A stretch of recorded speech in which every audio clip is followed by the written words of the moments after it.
Bwana, mambo vipi? Karibu sana mtazamaji wa Hot Drop TV popote pale ulipo, bila shaka wewe ni mzima wa afya. Karibu tufollow kwenye mitandao yetu ya kijamii ya Instagram, Facebook na Twitter. Tunakwenda kwa jina la Hot Drop TV. Ni sehemu pekee ambapo tutaweza kupata update na taarifa mbalimbali ambazo tutakuwa tunazileta kupitia hapa. Tufollow, usiache, lakini pia usisahau kusubscribe kwenye YouTube channel ya kwetu, tuweze kwenda pamoja.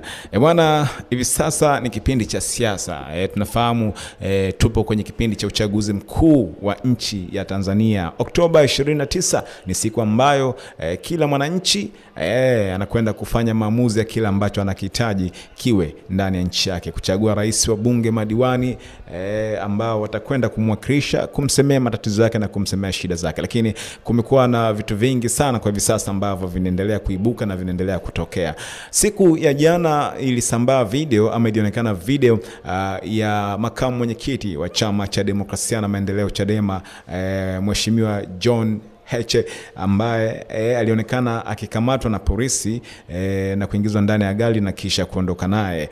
Yes, lakini taarifa baadaye tuzipata kutoka kwenye uongozi wa Chadema wakisema kuwa amepelekwa kituo cha polisi, na baadaye ikasema kuwa amesafirishwa kuelekea Tarime, ambapo siku mbili zilizopita kulikuwa na tukio la yeye kuvuka mpaka kuelekea kule nchini Kenya kwa ajili ya kuhudhuria mazishi ya aliyewahi kuwa waziri mkuu wa nchi hiyo ya Kenya, Raila Amolo Odinga, ambapo pia ilileta vurugu kidogo kwa sababu hakuruhusiwa kuvuka, na wananchi waliandamana na kuleta ghasia za hapa na pale kuhakikisha kuwa wanamtetea siweze kukamatwa. Lakini baada ya siku hiyo alibukia kwenye mahakama kuu Tanzania kusikiliza kesi ya Mheshimiwa Lissu, lakini akawa amekamatwa na jeshi la polisi na likadai kuwa limemchukua kumpeleka kule Tarime kwenda kujibu hoja hizo ambazo alikuwa anatuhumiwa nazo za kuvuka mpaka kwenda nchini Kenya.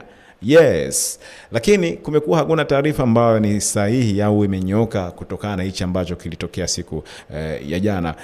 Moja ya wanachama pia, lakini pia ni wajumbe ndani ya Chadema, Godbless Lema, yes, ameandika barua ya wazi kwenda kwa IGP Wambura. Anasema, afande IGP, sasa ni saa 6:30 mchana wakati ninaandika ujumbe huu. Makamu mwenyekiti wa Chadema alichukuliwa na askari polisi mjini Dar es Salaam.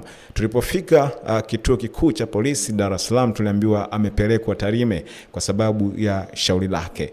Nasi tulifurahi kwa sababu alikamatwa hadharani. Hata hivyo, hadi sasa viongozi wetu pamoja na wale walioko Mara hawajui mahali alipo. Hili si tu ni chanzo cha taharuki, bali ni utovu mkubwa wa nidhamu dhidi ya haki za binadamu.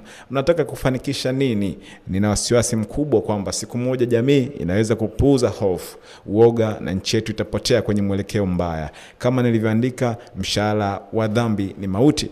Yes, anamaliza hivyo, na ujumbe huu ameuandika kwenye ukurasa wake wa Instagram kwenda kwa IGP, akiraumu. Mpaka sasa haijulikani kiongozi huyu mkubwa wa kisiasa ambaye ni makamu mwenyekiti wa chama cha upinzani Tanzania, haijulikani alipo licha kuwa alichukuliwa na polisi. Bwana, endelea kutufuatilia, tufollow kwenye mitandao ya kwetu ya kijamii ya Instagram, Facebook na Twitter, lakini pia usisahau kusubscribe kwenye YouTube channel kwa ajili ya habari na taarifa mbalimbali. Uwe na wakati mwema.